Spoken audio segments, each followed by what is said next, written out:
Welcome to the Racing Line, the show where we talk about everything from the Formula 1 world, including real life and gaming. We are Tom, Dirk and Hayden, and today we got for you the race reactions from the Mexican Grand Prix, the debrief of F1 Esports Event 3, and a brand new challenge, a different one.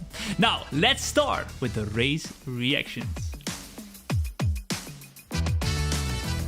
Last time out, guys, we had the Mexican Grand Prix, which has just gone by, and it was an interesting race. I wouldn't say an exciting race, but interesting race nonetheless. But a Max Verstappen win once again. We thought that there was a possibility, maybe, of Lewis Hamilton getting his first win of the season, but wasn't the case. Some scrappy battlings happening from Ricciardo, though I would say probably for me, his best race of the season. Watching his onboard, he was having an absolutely brilliant time on those softs, but the 10-second penalty causing issues. But for me, one of the best races of the season.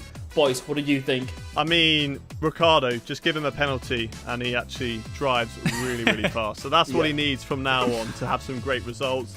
It was a bit of a slow race. Nothing really went on. I was depressed because Lewis Hamilton, again, still waiting that one win of the season. Just won one. I just won one for the record. Max Verstappen now, most winning driver in a season. Love to see that. You've got it. Yeah. We just have one for Lewis Hamilton, please. Yeah. Also, saw Papa Perez back out in full force, just rooting for his boy, which is the most beautiful sight. Last year had the same thing. This year seeing it again. It's just an iconic moment in Mexico now. It just has to be every single year. That's probably my favorite moment actually of the race. Perez's dad being so happy in the after the race.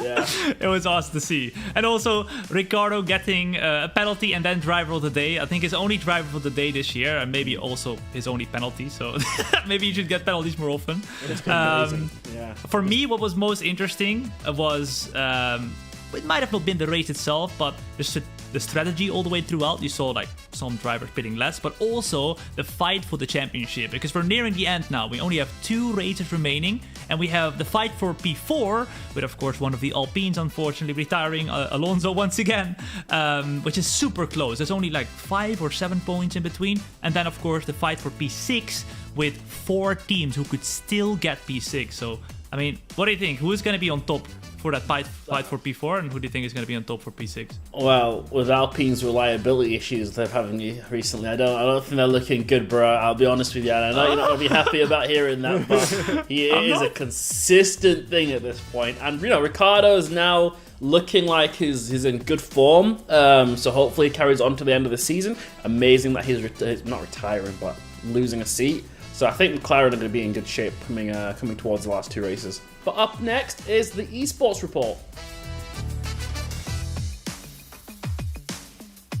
It's esports report time, and what an event 3 we had. 3 incredible races at Italy, Mexico and USA. So much to talk about it. But first of all, going into the final event, we now have a 5-way Drivers' Championship fight. Blakely, Ronha, Boromund, Rasmussen, and the 2-time reigning champion, Jarno Opmeer, all in the fight for it. Who would have thought that going into Mexico, only 2 races ago? Boys, what was your favourite part from Event 3? For me, personally, it was the drama between Ronha and Rasmussen. It was incredible. I don't think we've ever seen that in F1 Esports. We always talk about these drivers being aliens and being on the limit every single time, but finally seeing a little bit of human element come into it, a mistake, a little bit of aggression come from Rasmussen, and yeah, so much drama came from that. And he got penalised, so we don't have to say whether it was a right penalty or not or anything like that. But he got penalised. He came back in USA and got a really strong result still. But Tom, what was your favourite moment from Event 3?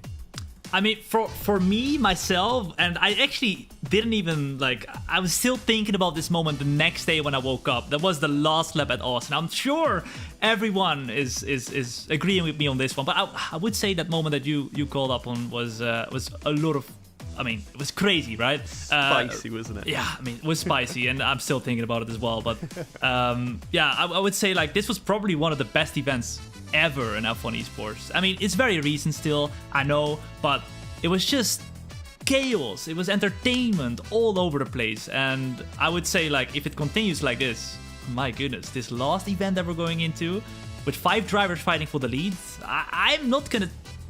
Lucas Blakely is gonna have a tough job here, especially because he didn't really have the best of events here. He was like running around P5, P6, P7, while Jarno Opmeer won twice after what I thought was the end of his season. He said, this is the last and final chance that I'm gonna have to fight back. And I mean, he kind of did. What do you think, Dirk? Is Jarno gonna be able to come back here? Now currently having 22 points to the lead. Is he gonna be able to win this championship still? I don't think so. I wouldn't rule him out, but I don't think so. Come on, fire him up there. Come on. Listen, the first 2 events, he wasn't exactly up there, was he? And in this event, he was, but like, as I know, you engineer your own life. Let's be honest. You have to be in the right place at the right time, doing the right things to get lucky a little bit, especially in F1 esports. But in Kota, that last 5-car battle was crazy, and like you saw, Thomas and I think it was Barry that were battling in that last lap, and then they went all the way to the left. He was still on the racing line. They pushed each other off the track, and he managed to nab them both and do the double overtake to then get the win. And that, I'm like, it's a bit lucky, but at the same time, he did all the right things to make sure he was in the right position. But if he has to have that. I don't think he's got the raw pace of that we're seeing from Ronha and Barry and Freddie. Like, these guys are just racing on crazy levels with him, and he's just not up there in raw pace. But in terms of decision making, maybe he could do it, but we'll see. I think we're going to see a great last couple of battles, last few races between Lucas, Freddie, and Thomas Ronha. But like I said at the start of the season, just keep an eye on Thomas Ronha, and he will be someone to keep an eye on, and he's just delivered in every level. Is he your favorite for the championship? Freddie is my favorite for the championship.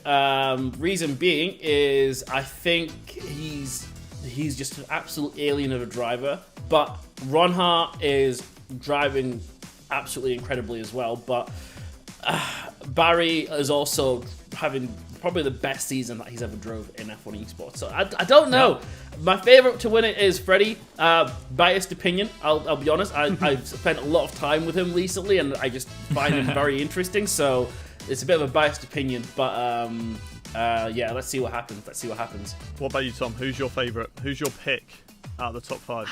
I'm saying Ronhar. I mean, it would be such an amazing story for him to come into F1 esports for the very first time, and I mean, as a rookie, to win the championship, currently 11 points behind of Lucas Blakely, who hasn't really performed this event. So I could see him perhaps dropping back. It depends a little bit. He might be able to find back his pace that he's had in F1 esports event 2 and 1, and fight for that last event. He'll need to, right? He'll need to keep that P1.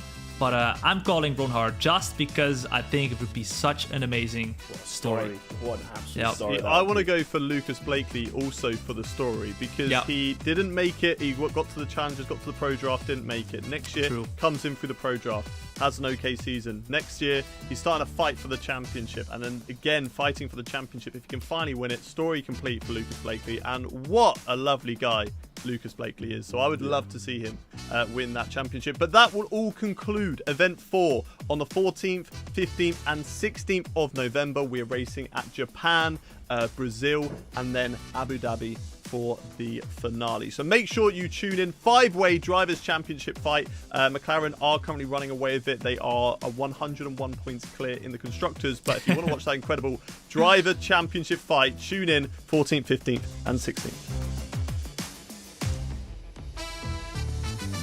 The Brazilian Grand Prix is happening this weekend, so we try to challenge you here to beat our hot lap around Brazil.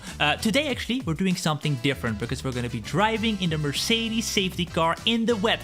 Brazil, obviously known to be wet very often, so we're going to do it. If you think you can beat us, put your lap in and submit it through #TheRacingLine on social media. Marcus actually won the previous one. Well done to you. But if you think you can do better, then be our guest and try and beat us. Alright then, ladies and gentlemen, welcome to the Brazilian Grand Prix in the AMG safety car, in the wet as well, so it's gonna be very tough today, but we're gonna try and break all out for the first turn, actually lock up a little bit, pop the drift in. Are we braking too late or too early? Too late! Look at that! So wide! It's so bad. Let's drift it through turn 2 if we can. Because I want to slide it around a little bit and let it loose. But try and stay within the track limits. Now, into the next one, we break all out at around the 150 meter board. Try and not go too deep. Try and stay close to the inside. Little bit of a drifty drift, and then straight away on the power once again. The car just snaps on you so much. But you know what? It's a lot of fun, in all fairness. Driving this in the wet. Oh, that's too late, isn't it? Or maybe it's not. Get round, car. And then again, just gonna use the rear to get around the corner. Third gear here. Drift the car into the turn, and we almost come to a stop, but we're still doing quite decent. Just keep the car drifting in the third gear into fourth. Yes! There we go. Now we got to go right. On the brakes again. Into third. Throttle it. Round we go. My name's Ken Block at this point. I am absolutely killing this lap. Fourth gear, sideways, almost. Yep, sideways. Brake hard though for the last and final turn. Back into second. Initiate the drift. And then one last straight. Ladies and gentlemen, this could be the one. We're a little bit wide there, but that's fine. Down to the line. What is the lap time going to be good enough for here in Brazil? It is a 1:54.8. Crossing the line with a 1:52.4. Ladies and gentlemen, that is going to be a P1. 100%. 100%. Around the Brazilian track. Put your lap in. If you want to stay up to date with everything Formula 1 game and the racing line, then make sure you follow @Formula1Game on social media and subscribe to the channel. But from all of us today, thank you for watching, and hopefully we'll see you in the grand finale of the racing line in the next episode. Peace out.